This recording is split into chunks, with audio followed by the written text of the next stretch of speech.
Hello, everybody. My name is Shannon Mondor, and welcome to my podcast, Fear Fighter.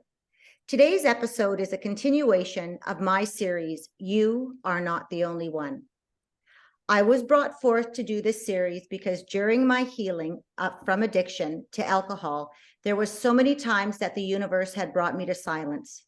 And it was during those times is when I learned so many things about myself, and I was guided. I was guided to talk openly about my past, my abuse, my addiction, and to speak my truth. From those moments of silence is when we learn, we grow, and then we teach, and we help others. Today, I have a very special guest. Her name is Ramona Iida, who is here to share her story.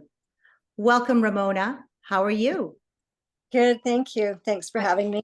I'm so glad that you're here to share your story. So we're just going to get right into it, Ramona. So what brought you to your silence?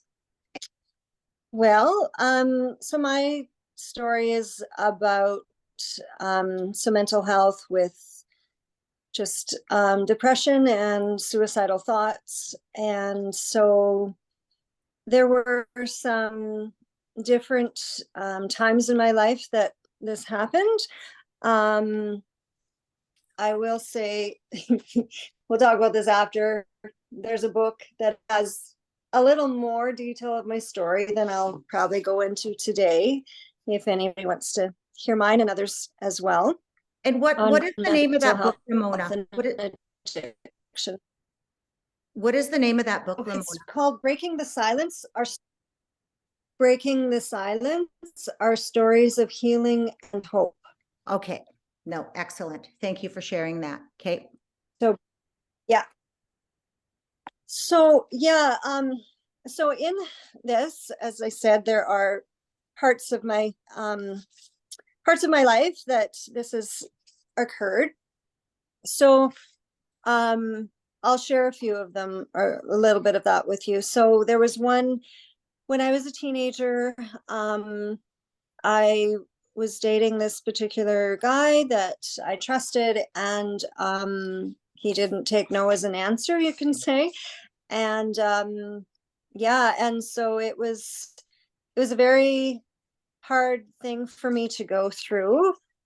I felt very alone, and I didn't know who to talk to, didn't think anyone would believe me, thought it would make it worse if I shared my story and what happened. And so I lived with a lot of shame and guilt and started blaming myself. And so anyway, the short version of that story, I guess I came to a place where I just didn't want to live. I couldn't live with this anymore. I didn't want to live with it anymore. And I didn't know how else to get rid of it other than I didn't want to be here.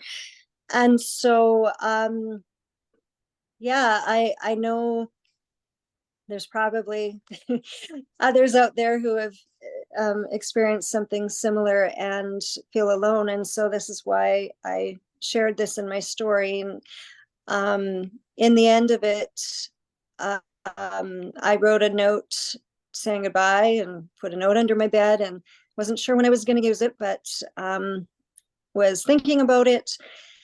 And so when I was going through these thoughts, I'll just kind of share a bit what I wrote, but I said I couldn't live with the thought of what happened, and I just felt dirty. I felt a lot of other things too, but I said I struggled for weeks with this, and so I was praying, but my faith probably wasn't very strong at the time, and my relationship with God wasn't where it is today, and so I was struggling.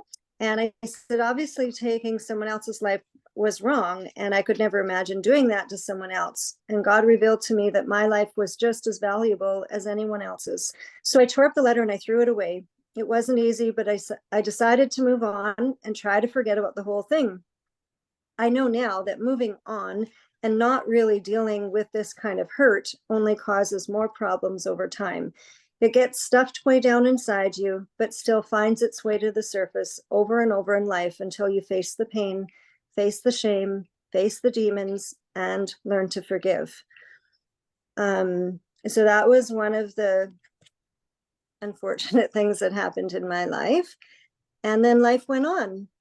And then we had our son, who actually turns 19 this Friday. And so it brought me back to the trauma I had having him. Long story short, again, our son and I could have died on March 10th of 2004. And then I could have also died a week later, another emergency surgery on the 17th of March. And so there was a lot of trauma, and I was in Japan, foreign country. My husband's, of course, from Japan. And so again, I'm sure probably felt alone, even though, again, I wasn't. That was, again, lies in my head. I had great care from, his mom, but my mom wasn't there. And it was my first child. And yeah, it was a very traumatic time. And I didn't know anything about postpartum depression at the time, but I had postpartum depression. You know what? I can relate to you, Ramona, because I had postpartum depression with my first daughter, and what an experience that was. So I can definitely relate to you there, and hundreds of others, I'm sure. Yeah, and it's something that nobody told me about, nobody talks about. Well, I hope they do more now. But again, this is why you and I do these things and share, because it's important. And so again, sparing the long story of what we went through, yeah, that was another hard time. And I don't even know why, but I wanted at some point just to run away.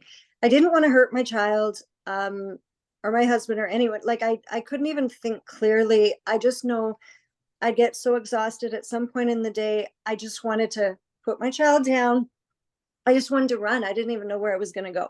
It was really silly. And I remember phoning a friend saying, I can't stop feeling this way. It was every day for a long time. And then we moved back to Canada, and life went on. And I don't think until I was starting to feel better, everything kind of works together, physically, emotionally, spiritually, everything, one affects the other. So I was slowly healing, getting my life kind of going again, I guess, and taking care of myself, and learning how to be a mom, and all these new things. And so I don't remember one aha moment in that situation, but I just remember at some point that feeling of running away went away. But looking back, say a few months after I was starting to feel better, I realized, oh, I think I had postpartum depression. I didn't even realize how bad I was until I got out of it. And then it was kind of scary, because I was like, wow, I was really not in a good mental state. But also the lack of sleep, hormones, everything, the trauma. It was a lot of reasons that I think brought it on, not just one. So that was a hard time. Again, that was like 18 and 19 years ago, right? Up to 19 years ago. And then what else was I saying there? Sorry, lost my train of thought. I've got a question for you, Ramona. Yeah. Was there triggers that you can remember that are really, stand out for you throughout the years that, had triggered something within you, which brought your mental illness on? Because I know with me, now that I look back and now I'm on my healing journey, there were so many triggers all throughout my adolescence, my 20s, my 30s, my 40s, where these triggers came up and I didn't even realize it. And then what did it do? It just started my Groundhog Day again. The cycle started over and over. And I could see it all now that I'm in my 50s, I can see it. And it's like, wow, and do you relate to me in any aspect of that? Well, the postpartum one, I think, was kind of a little bit different. Yeah, I agree with you. Postpartum is different. Yeah. But I think the instance as a teenager, and then there was another one. I don't think it was after I did this one in the book, wrote my story, and it was just after that, actually, not too long after, where I kind of went in a low spot again. And I think in those instances, part of it was I had really low self-esteem, and the way people were treating me in both those situations were what basically I was being attacked physically and verbally, in the first one, and definitely verbally and bullied in the second one. And I wasn't good at dealing with those situations. Yeah. I want to keep the peace. I don't want to disappoint anyone, and I was believing lies in my head. So for me, I mean, that's where, if I could go back and yeah, And you redo. nailed it. You totally nailed it, because, it's the self-esteem, how you let people treat you. And that was exactly with me too. I had low self-esteem. I felt that lack of self-worth, all of that. And, Mhm. and you know what? Now I can see all of that. And so of course, that was the universe teaching me, okay, you got to deal with this. You have to deal with this. So these scenarios and triggers were happening over and over and over until I finally got it, right? So yeah, Mhm. you Mhm. like when Yeah. totally related to what you said, you totally nailed it, because I was so there with you, Ramona. Yeah, Mhm. Yeah, like the cycle will repeat itself, right? Until you, absolutely. yeah. Yeah, yeah, And so, yeah, I guess that's kind of why I got in those situations. And I am thankful that, um, yeah, I'm still here, yeah. obviously. And, I'm glad you're here and too. but I think in my life, it was a lot of, so what got me out of that was, again, being raised, going to church and learning about God's love for me. I was aware of that. I didn't, I mean, I don't know if you can fully grasp it anyways, but I mean, I knew about forgiveness. I didn't really know and understand how to truly forgive people. Um, and now I've done, yeah, just various things throughout the last half of my life with forgiveness, and whether it's forgiving myself, forgiving others. And yeah, sometimes you have to keep going through those steps of forgiveness, and there's a real process to go through, I find. It's not just like in the past. I mean, I'd hear the words forgive and forget, forgive and forget. It's not okay, I'll forgive and forget, but I never Not really easy. forgave. And I don't believe you forget, because forgetting, you don't deal with anything either. You can't shove it in there. You have to bring it to the surface, and you have to admit what happened and how it hurt you, but you're not to hold on to it, And right? I look at it as forgive and learn, forgive and learn, forgive and learn, and Mhm. praise and release, right? Yeah. Mhm. So, Mhm. mhm.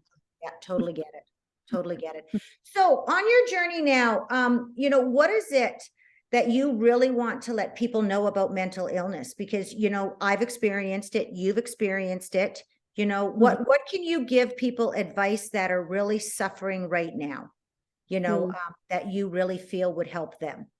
Mhm. Um, hmm. I was just There is looking so in. many different areas of mental illness. I get that. I totally get that.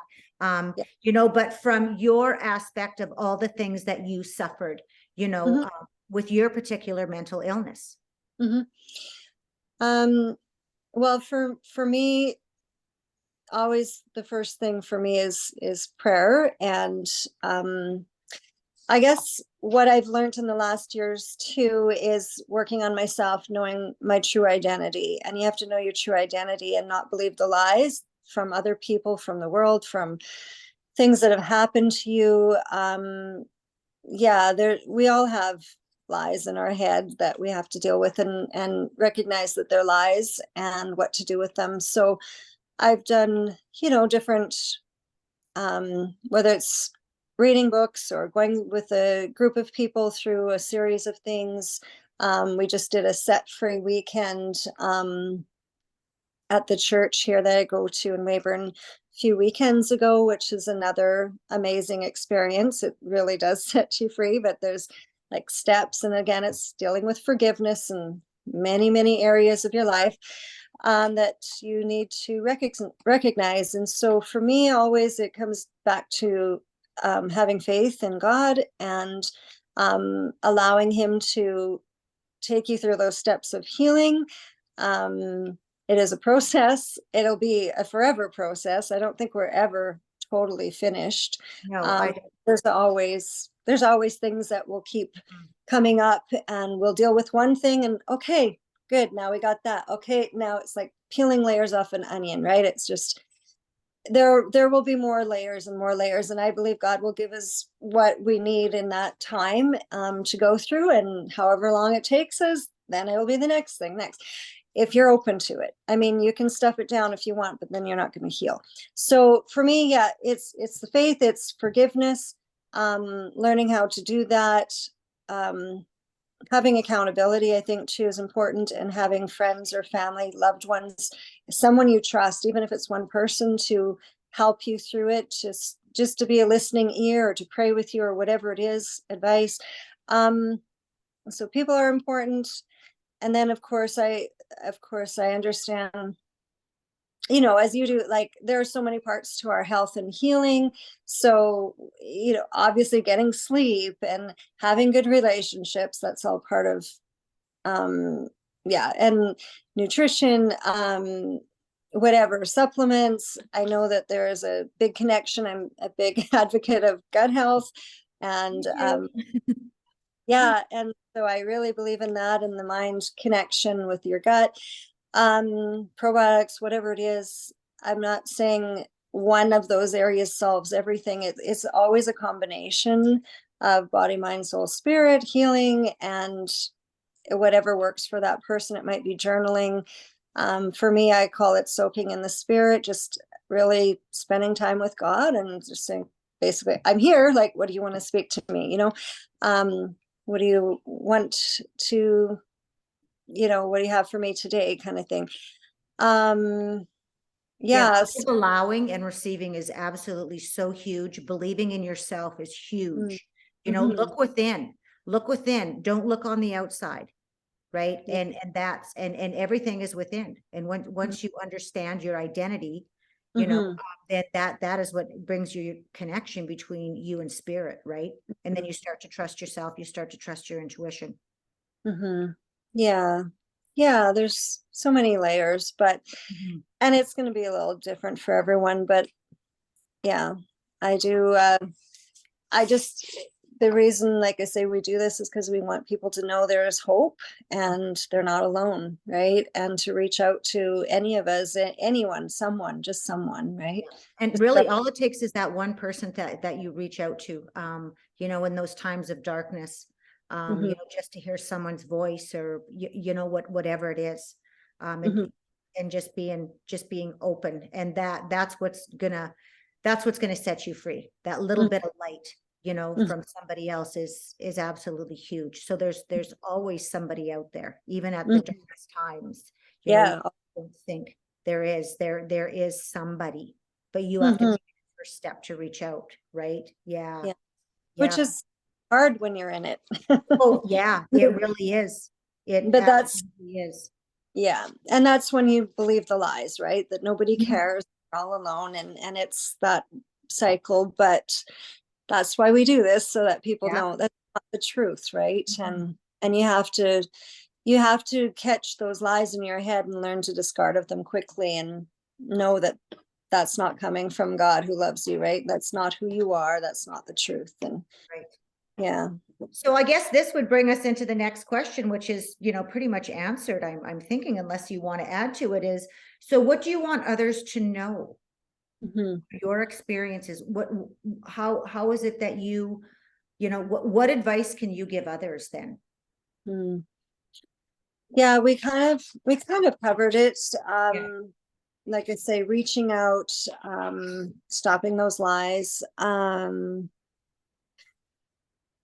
just, in the book here, like I said, there was myself and two other guys, Darren and Joff, that decided, like, enough. We're like, this is happening too often, and we're sick of it. Like, we were very emotionally, like, pretty much in tears. We're just tired of this. Like, this just, we got to do something. And so yeah, so there's a collection of stories in here that everybody's is different, but yeah, it's really interesting to see everybody's journey and what's helped them. And I think a lot of it does come down to a lot of those lies, and then healing to, like, they need faith in something, right? And to get through it. So I just said here, no one is an island. Don't feel alone, because I promise you there are people going through similar circumstances, and there are people who can help support you. Joy and depression cannot reside in the same place. Happiness will come when we learn to love our life, no matter what gets thrown at us. Let our faith be bigger than our fears. Love others, love yourself, and love your life. We all have one mind, body, soul, and one life to live. So let's make it a good one. So That's beautiful, Ramona. That's beautiful. mm, One thing I really find about, for me, through my experiences, me talking about my addiction and my mental illness, and I was definitely suicidal. There was 2 instances that I talked throughout my book, is just drawing awareness to everybody to know, number one, you are not the only one out there that feels this way. And also to make it more aware, because we see it so much in our children now. yeah. Yeah, especially with the social media that's happening, the cyberbullying, all of that, because I've experienced it, I can see it, right? And same thing with you can see it too. And the more that we talk about this, the more that society is willing to, I guess, also own up to it too, right? And to accept that this mental illness very much is a normal part of our life now. And for us to normalize it is how we can help people. And yeah, just talking about it, and don't be ashamed about it, because that's what's caused so much pain, is by the silence. And I'll Yeah. tell you, talking about it, just as well as I do, Ramona, it is so freeing. Is it not? Like, it's like, Yeah. no more secrets. It's just like, oh my goodness. Yeah. Yeah, And exactly. this is how we help everybody else, because you have to free yourself to gain that spiritual connection. And then once you feel that brightness within you and that lightness, that's what draws you even closer to spirit, to the universe, to God, which you're supposed to do. And from that is what guides you to help others. And then it just becomes a snowball effect. Like, I can't even believe how many people, that I'm interviewing now, and they're just like, finally, someone is doing a podcast, where, and they're just like, oh, they're just so happy that, with this podcast, it's helping hundreds of people out there. And Yeah. I'm excited to see what, vibrationally, how this is going out there into the world. It's just an amazing thing. And you're a part of the journey with me. So this is even more fantastic, right? And Yeah. it's Yeah. it's wonderful.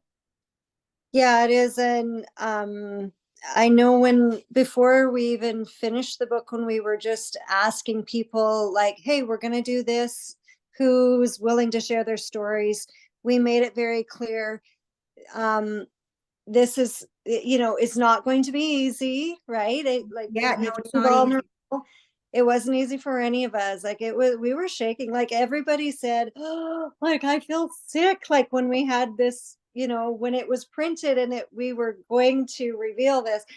And we wanted to keep it local, because we wanted, like, we could gather stories from all over the world of these topics, right?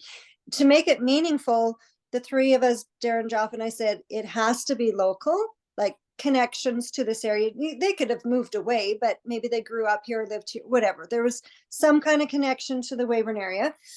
2, they have to share their name, or it doesn't mean anything. It's just a story, It's just a right? story. And I Yeah. shouldn't say story. I mean, it's important, but without your name attached to that story, it's not going to have the same effect. But this is the breaking the silence.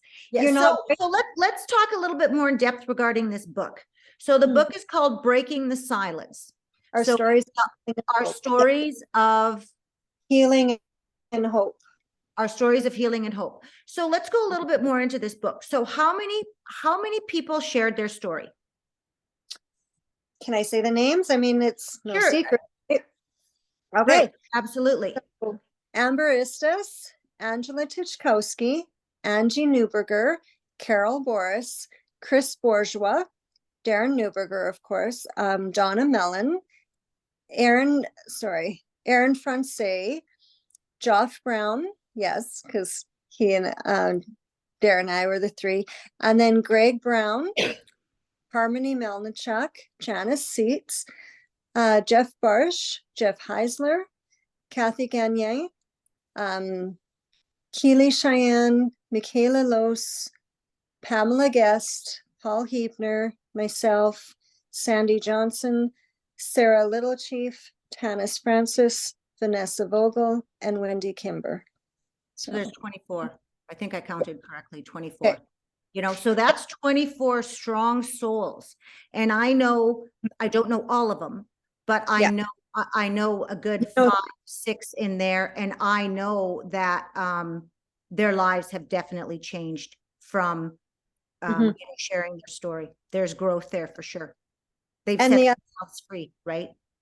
Right. And the other thing, so before, when we were just collecting and getting people to write their stories and bring them to us, I had, and I won't say who, there was a private message I got of someone that I grew up with. And I mean, she just reached out and said, thank you so much. I have struggled, with this and this.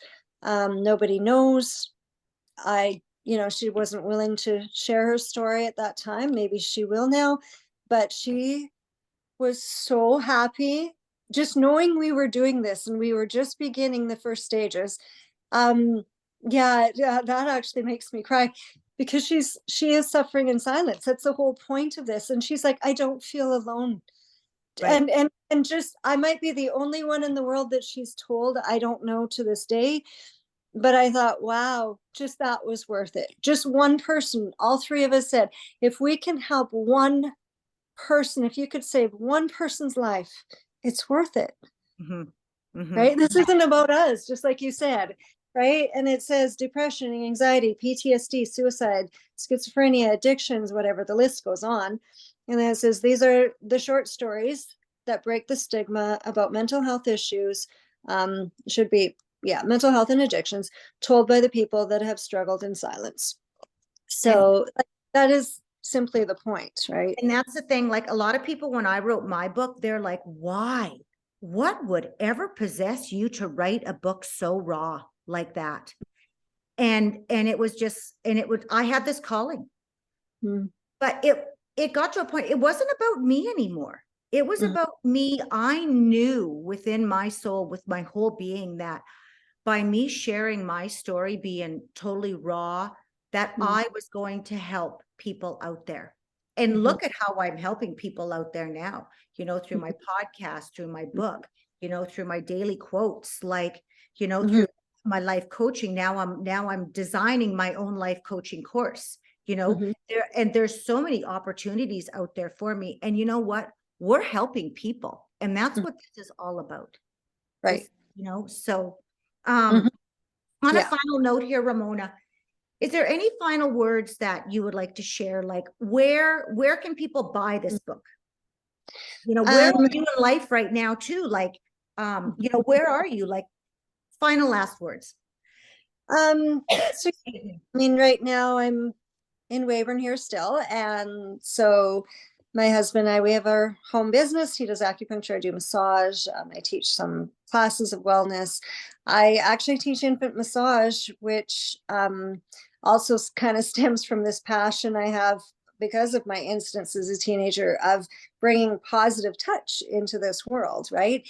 And it's a really neat thing to do with parents and their babies, because it's all about respecting the baby's cues. Like if they're saying, no, I don't want a massage today, or I don't want you to touch me that way, you respect that and you don't force that on them, right? And so it's starting at the parent and baby, and then it's taking it into the whole family setting, and then it goes into the world community and on from there as they grow up with positive touch and respecting what their no and their yes is. So it's a neat thing. So I get to do that, and that's been fun. And what else? I guess other than that, just being involved in different prayer groups. I know lots of people are just hurting physically, mentally, spiritually. So much hurt right now. It breaks my heart. So I've been involved with our church with lots of things with prayer.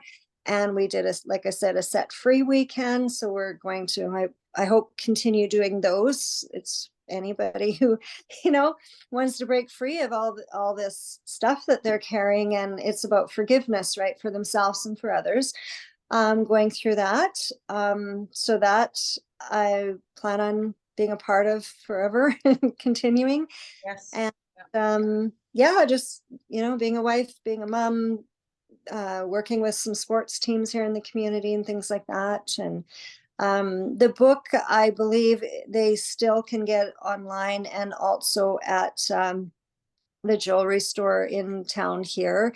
So the jewelry store is called York's. Yes, thank York's you. Jewelers, and that's in Weyburn, Saskatchewan. Yeah. Now, is that book available online on Amazon?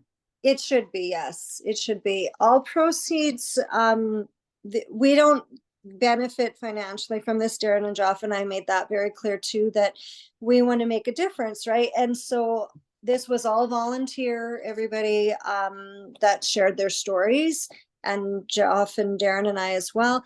And so we said all proceeds go to a good cause in Weyburn, something dealing with mental health and addiction. So at the same time as we were starting this, Dominic's Place in town, which is a place that people can go for help for their mental health and addiction issues. So it's very dear to our heart. And so anything from the book, the proceeds, they get at least half of it, right? The other one's printing and all that kind of stuff. But anything, the proceeds will go to them. So it's a good cause to support as well. I agree. Yeah. So I just want all of the listeners to know too that the information for this book will be available in the notes section of the podcast. So if you are interested in finding more about the book, that's where you would go to, and I will have it available for you. But at this time, Ramona, I want to say thank you so much for sharing your story, and our conversation was great. I absolutely know that many people out there will definitely benefit from our conversation and how you've opened up. And so I do thank you so much for sharing your story. And I appreciate that. Thank you for being a part of my journey. Thank you. It's been good.